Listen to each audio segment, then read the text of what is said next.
First of all, your impressions of the gigs here, the gig here. Fantastic. You know, when we came over here, the Japanese fans, you know, the first thing we heard from all the bands playing is that they kept saying that the audiences are real quiet. You know what I'm saying? Like, they're quiet and, you know, just sort of, the audience since the first night on, and we had 4 nights in a row, have gone crazy. They're bringing silly string, and the whole show, they're just like, you know, their hands up in the air and everyone's going nuts. You know what I mean? And I think a lot of that breeds because we're excited with what we're doing, and then the audience is excited. And it's kind of nice because there's the intimacy because of a smaller club, because the next time we come here, unfortunately, we probably won't be able to play that smaller venue. So fantastic, most definitely. Well received, and everyone in Japan has been very polite and very nice to us, and really taking care of us. And come to bring us lots of gifts. Lots of gifts, lots of presents. Keep them coming. Keep spoiling us, because we're going to move here one day, hopefully soon. I told it it's on the Courier Express. Yeah, exactly. アメリカではほとんど 90% が女の子の仕事なんですよ。学会しなかったです。半々ぐらいだったんですよ。日本で? Weren't you disappointed by the lack of female attendance? Apparently America's like 90% female following me here. No, right now right now it's about 50-50, and here there was about 50-50 too. Yeah, I was completely happy with the crowd. You know, it doesn't matter to us, you know, who's in the crowd, whether it's male or female. I mean, we appreciate both of them immensely. You know, I get into the girls because they're in the front row. You know, and they make you feel good, and they're good looking, and they take off their shirts, and you get to, you know, and I appreciate the guys just as much up there raising hell, banging their heads, you know, going nuts. You know, so I mean, it takes both. You know, and. Nice balance. Yeah, it takes both, because in the United States too, I mean, in the United States right now, our audience is 50-50, and when you're our kind of band, there's a lot of bands, you know, that'll say stuff about rock and roll or glam rock and roll, whatever, but with our band, like I said, we're the glam slam kings of rock and roll, and that just, all that means is that the glam is definitely a look, an image. We push that to 100%. We take the slam, which is the attitude, that's the aggression, that's all the things that make up what rock and roll is, the excitement. We push that to the 10th power, and we take up the rock and roll, the music, and push that all the way. And when you push all the elements up, there's so many good bands, you better be pushing all the time, because there's bands everywhere, above us, below us, and we're trying to, I mean, we want to be the best in the world, and we're trying to achieve it, so you got to go, exactly.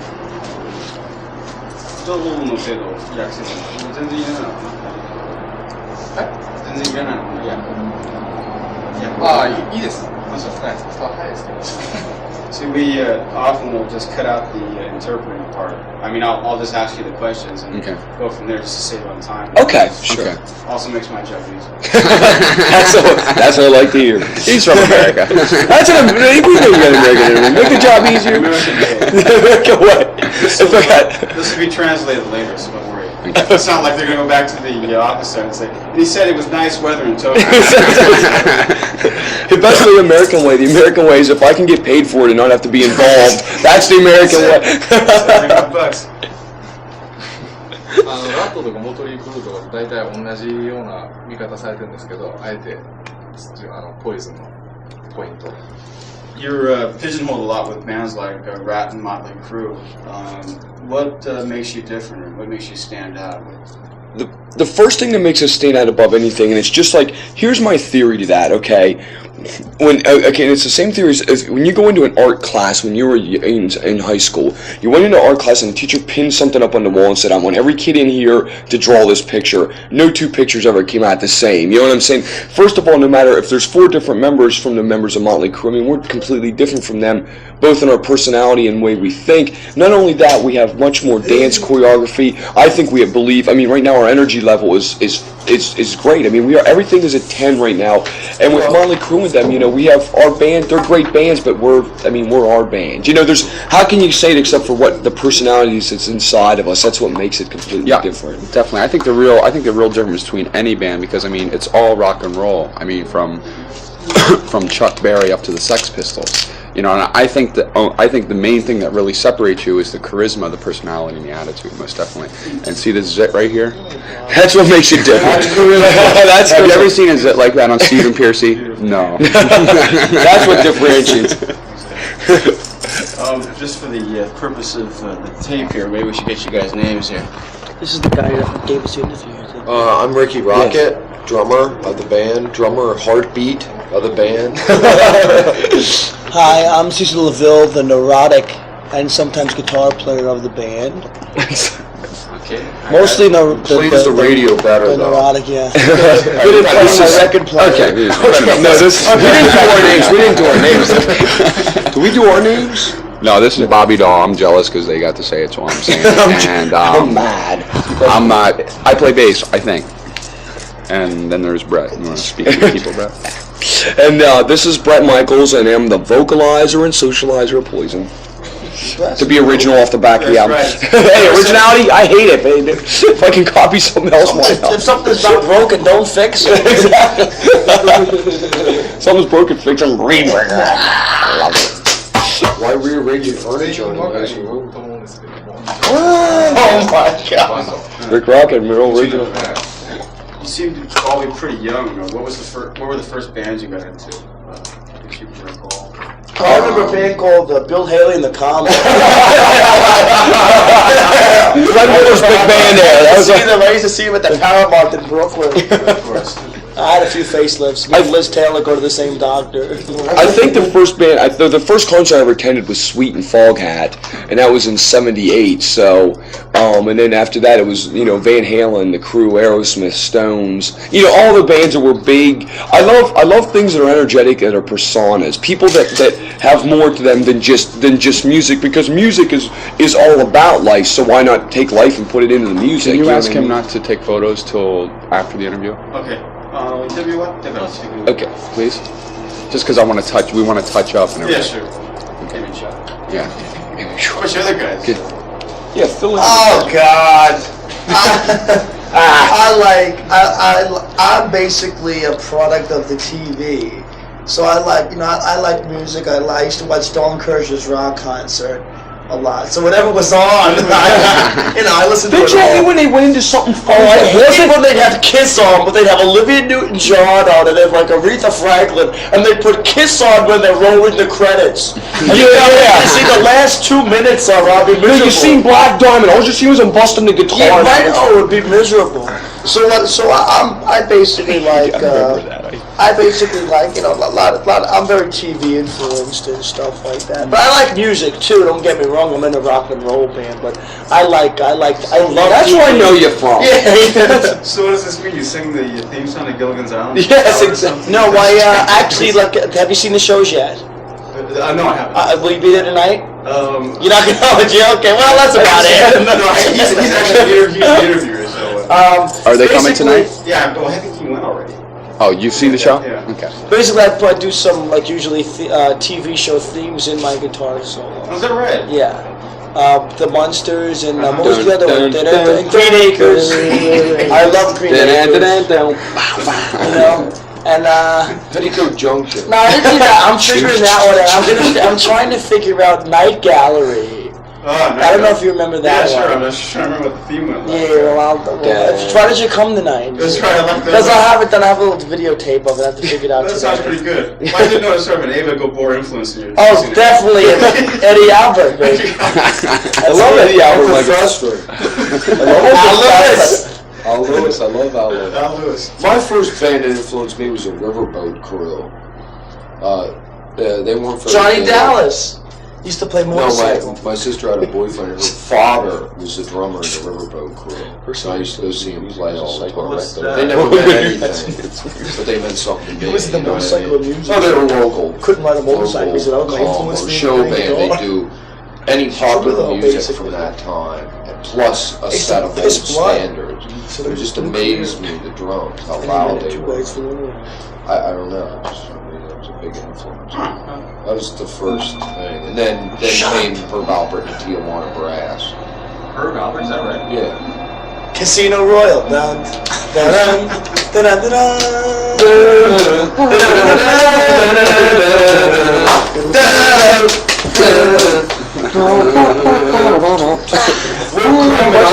Question for the interviewer. Did Strawberry he Alarm enjoy Clock. the show?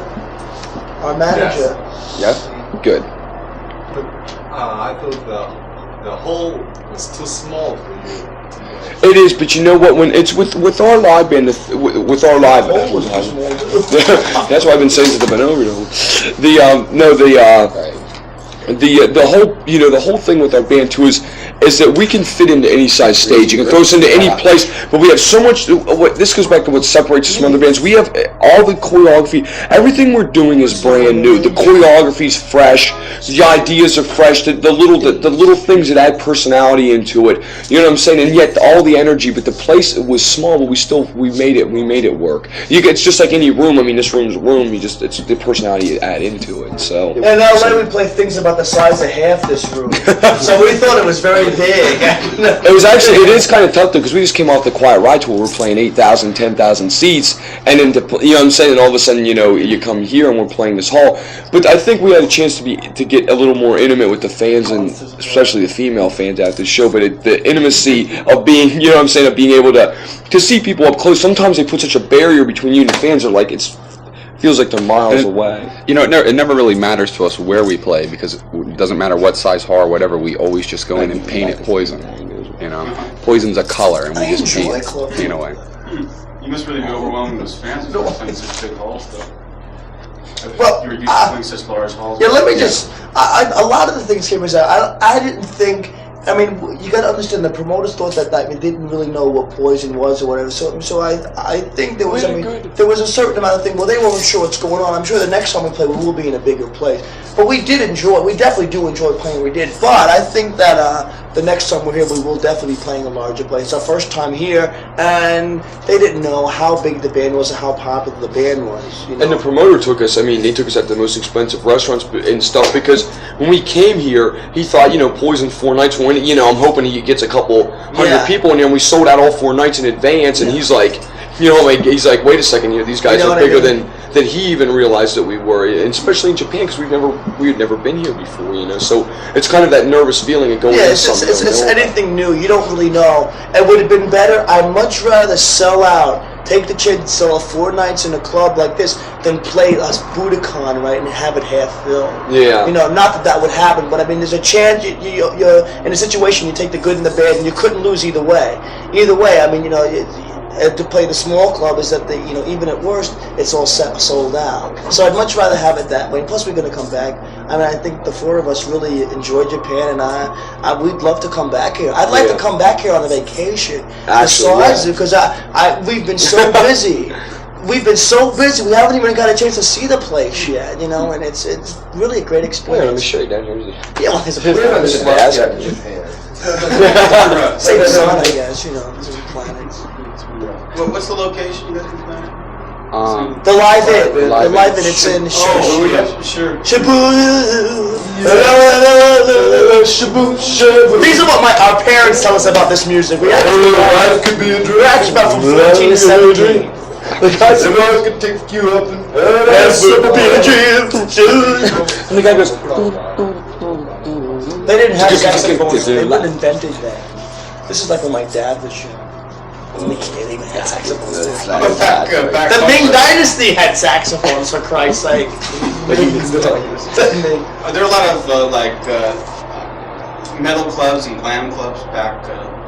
You know what there is? I don't know what week it is. It's the clan. Yeah, it's like all the clubs back there. It's whatever they put. I mean, it's just like the 4 walls theory. It's got a stage. It's got a place to play, and it's just like the Live In. It's whatever they put in there. You know what I'm saying? But there's more of a scene in Los Angeles and New York than there is in most of the other parts of the country of the U.S. Because in like Los Angeles, there's actually a music scene. I mean, you go down to the Sunset Strip on a Friday night, and there's 5,000 people there just to go see music. It doesn't matter what band you go see usually, because there's always something to happen. That's what's good about it. It's like a city. It's like the city, the rock and roll city. There's a lot of parallels between New York, LA, and Pocatello, Iowa. Coke Light. The 3 of them. but any kind of metropolis is going to be any kind of music scene, And I love the LA scene. We all do. I mean, we're basically products of it. It seems like glam is thriving there. I pick up a copy of Band magazine and have 10 pages of nothing but ads. I think we laid that groundwork. We really did. It really wasn't. Me and David Joe sat down one day about 10 years ago and said, let's put it this way. I think because of our success, it surfaced a lot of what might have already been there, but it's also built a whole new thing. What sparked it originally? Why did this come about? Well, it's just what we decided that we wanted to do, because we're not resurging the past or the early 70s or anything like that, but we did grow up with that, and we've always grown up, liking, to wear makeup and, to go the ultimate, to be the Liberace's of rock and roll. And, because I like to see a show. To me, if you go to a rock concert, and it's a lot like on those circus that no one dresses up, everyone wears a jeans and t-shirt and they're up the trapeze. I mean, it would look, what kind of fun's that? You expect that, if you're paying good money, you expect to go all the way. If somebody dresses up for you, it makes you feel more special, like it's more worthwhile. And, if I go see a band and they all come out not caring what they look like, not performing to the people, I feel like I've been ripped off, and I've never wanted our audience to ever feel like that. Yeah. So a lot of people are saying that works, and it wasn't calculated, it's just what we wanted to do. Now there's a lot of bands coming along that are calculating it and saying, well, this worked and this worked. Yeah, you can't. Which is fine, maybe it'll work for them, maybe not, but the kids will decide. And that's the main thing. You can't fool them. And getting back to your question of what you're saying, our band has this theory about, it's kind of the rear view mirror thing. We just ripped it off, and a lot of times, you can have your own ideas of us. You can have your opinions of us. No matter what anyone thinks, it doesn't really matter to me because I'm doing what I want to do and I'm enjoying it. And success to me, real success is just like if I can do what I want. And if I can put a smile on my face and other people's faces, and I'm happy with really what I'm doing, and get paid for it, that's success. If you can do what you want and get paid for it, that's success. And that's what I'm doing with my band. And our audiences, the audiences that we gain, are the most hell-raising, fun-loving crowds there is. So when they come to a Poison concert, they're having a great time, just like as you've seen. To try to relate it when he's seen the show. Can you tell him that about the crowd? Just to tell him about the crowd. They were excited, and we're excited. So that's what it's all about. And when you're saying about in band, how other bands were kind of starting to look like us, what we did is when we went to LA, we had no idea, being that we were from the East Coast, how you're supposed to advertise. We didn't know if you're supposed to do this or this. So rather than calculate it, we just said, let's put in full-page pictures of our faces, and let's just say Roxy, Poison, be there. You know what I'm saying? And that's how now all the other bands looked at that and said, wait, Poison's becoming successful doing this, and then they just kind of follow behind it. To answer the question. All of a sudden, now half later. And to answer your question, it's like anything that's successful is gonna. Success breeds success. Exactly. Let's be honest. Van Halen is a very popular band. They have an influence on every. They've really re-influenced bands. The Beatles have an influence. I think you'd have to be stupid not to look at something that works and say, now wait a minute, something's working here. How can I relate that to me?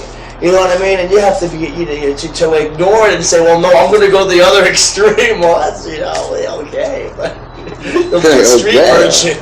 You know what I mean? But there's a certain. When something's working, there's a reason why it's working. People are enjoying it. People are liking it. So you really got. It seems like it's such touchy ground or something to certain musicians that if you dress up, all of a sudden you lose your credibility as a musician. That's bullshit. It's the most stupidest thing in the world. That's like a swimmer because he wears, fancy a designer speedo that he can't swim anymore or something. It's the most stupidest, idiotic thing I've ever heard in my entire life. It goes back. We're getting tired of actually hearing about it. It's like we're doing what we want to do, what we enjoy. They're saying we're posers. Well, when you wake up every day with the name Ricky Rocket or CC DeVille, you can't be a poser, man. You're committed.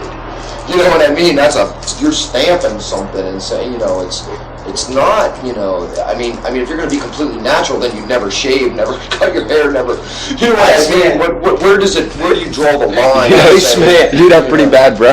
No, it's, what Rick's saying, what Rick's saying in a sense, to sum it up, is the fact that is that image and music, there's no separation in the two. I love playing music, or else I would be an actor. If I just wanted to just do this, then I'd be an actor. And music's the most important thing. I've been playing guitar since I was this high. I've been playing piano. I've been learning to sing. We rehearse every day, and we rehearse all the time. So music's always the most important thing, but the look is also the most important thing also. It goes, when it's like for a singer, for instance, for me, when you can sing, when you have a voice, because God also gave me hair, so why don't I do something with it? You know what I'm saying? Because I let myself look ugly, that isn't going to make me sing better or worse, and it just it has nothing to do. I think if you have something, flaunt it. And I Well, think, if a guy comes along right now and Basically, to says, sum up what Brett's saying, I just love the way we all say that. Go on, Rick. the thing is, if a person comes up right now and says musicianship is enough, I'm just going to be, for instance, a great guitar player. That's what matters. I'm sorry, that's a thing of the past. You can't just be a great musician. That's this much. You've got to be everything now. You've got to be able to entertain. You have to have a sense of humor.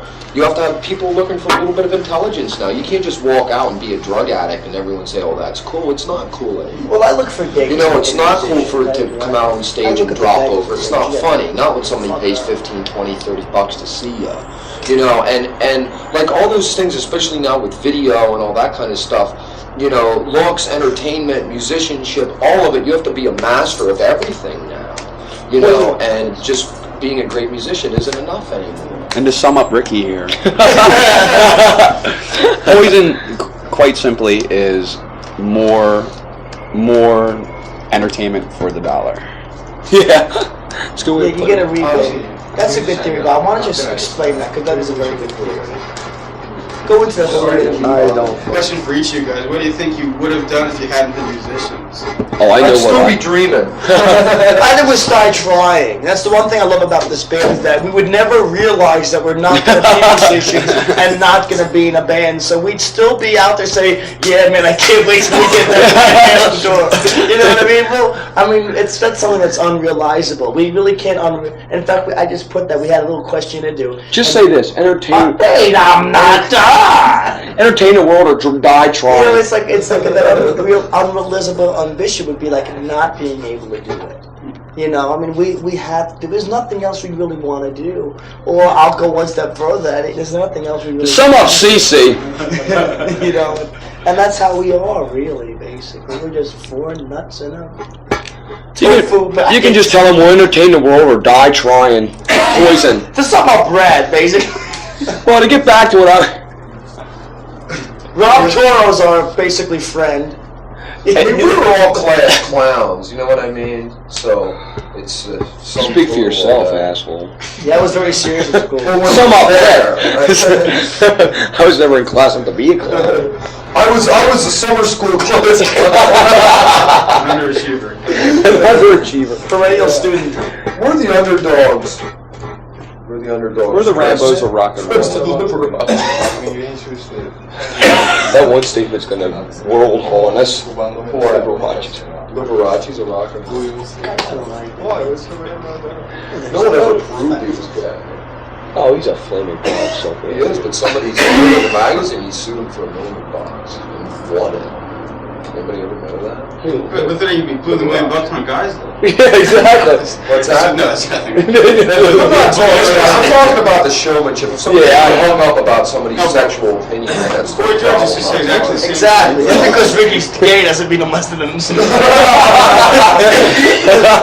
damn it, I'm hung up. Wanted to know, like, in Japan, for example, when a bunch of guys get together and form a band, they just practice night and day, and they try to all play like Eddie Van Halen, and they try to be super fast, super efficient players. Most of them become that. That's exactly what you But then they lose the feeling somewhere along the line. Yes, that's. Okay, now what about, like, say, in your case, how did you build up that sort of spirit?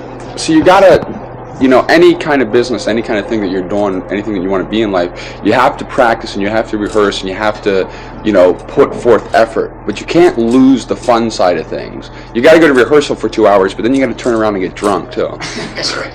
To remember what rock and roll is about. Rock and roll is about emotion, about attitude, about feeling. It's not a game of notes. It's not how many notes per second you can play. It's the songs from your soul and your heart that count. And that's what it's always been from the beginning. Well, let me just interject here. I've been holding my tongue for so long. Basically, it's when you reflect. These musicians who aren't really being musical, they're just basically copying what else is happening. You know what I mean? And in defense of like Eddie Van Halen, who was an absolutely great guitar player, you'll have another one like an Yngwie who comes up, who's another great guitar player. But for every one of them, there's a million people that are just going through the motions of playing fast guitar. Now, for the Yngwies and the Eddie Van Halens, well, they're great because they're actually separate. But for the mass others, I mean, that's not right because they're not really living the music. They're actually copying and going through the motions of being a rock and roll star. Well, me at a very early age realized I wasn't going to be Eddie Van Halen. Eddie Van Halen said, "Okay, get your shit together, and, put on a clown nose and let's learn how to spin." If I can interject for a minute. No, come on, one second. Come on. Summarize. To summarize this whole thing, to reiterate, no, Poison's the perfect imperfection. It's your slight imperfections and it gives you style. If everyone could sing like Jeff Tate and play like Yngwie Malmsteen, we'd all be in one big band. We'd all be millionaires. But like Poison, we'd all be in the same band. You know what I'm saying? It's the little imperfections and the things that you can make from it it's what makes Tyler different from Paul Stanley and Paul Stanley different from David Lee Roth and going down there. It is. It's like, for instance, if I always thought it was kind of funny. Did you ever look in those magazines and it has like a picture of a cartoon turtle and it says "Draw Pokey." If you drew it exactly like that, they say that you deserve a scholarship or something. But in reality, is it really ever going to come out the same way? Are you showing any kind of artistic ability to be able to copy that? You know what I'm saying? I just laid the paper down over top. And it's your mistakes that do give you your style. If I played the same thing that somebody else played note for note, well, that's not inventing or creating anything new. It's perfecting your mistakes. You know what I'm saying? So it's like hair. You know what I mean? Like curly hair, you've learned to work with it. I'm not saying that's a mistake. It's your style. Don't get me wrong. I get shot. No, it's like that, and that's what's so important. People miss that sometimes. So you just take what's you and then you kind of magnify it. Right. It's not to say go out and make mistakes. You know what I mean? Anybody in anything in life, you know your weaknesses and you know your strong points. You push your strong points and you hide the weaknesses. With anything you do.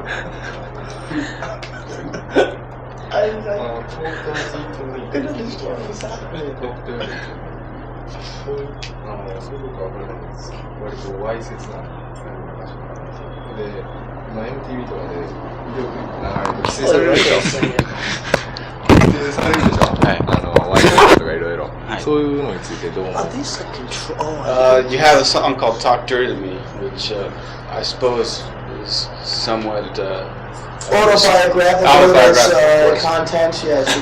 Do you ever run into any problems with censorship, say on radio? You know what? Talk Dirty to Me. I mean, it depends on how you take it. I mean, Talk Dirty to Me was written about your first sexual experience, but everyone's went through in the drive-in in the old man's Ford behind the bushes till I'm screaming for down the basement, all that. You know what I'm saying? It's having that girl. It's a guy. It's boy meets girl. It was filmed in the USA.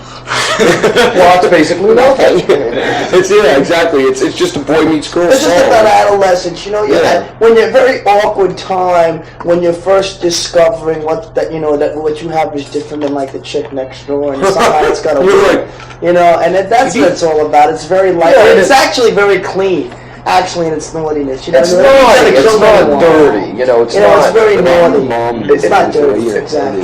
And the thing is, with a song like that, a lot of people, we've had a lot of, reviews that says, well, your subject content doesn't have much to it, And the thing is those kind of emotions are really deep emotions. You know what I'm saying? I mean, sex, first time, all that kind of stuff. That's really big stuff. And it's some of the biggest stuff you ever experience, really. As you get older, you start to, get used to.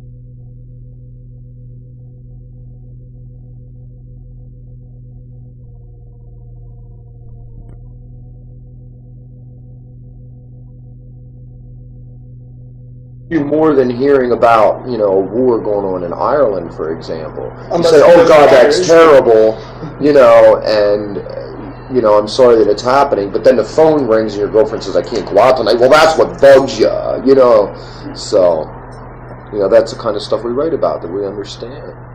MTV の規制そのものについては What do you think about the actual restrictions or the censorship of citizen? Ed Meese, like in the whole Meese Commission, all that stuff. Well, there's that, and there's also, I think MTV's also been... Yeah, well, I want to just interject here, if I will. Let's go ahead and I've been watching a lot of the Reagan stuff, so I have to act like this. I mean, Schultz is saying that he's going to leave the cabinet and all this shit. Thank so you, interviewer. Thank you, Poison. I've been very interested in that. No, That's a what careful happens, deliberation.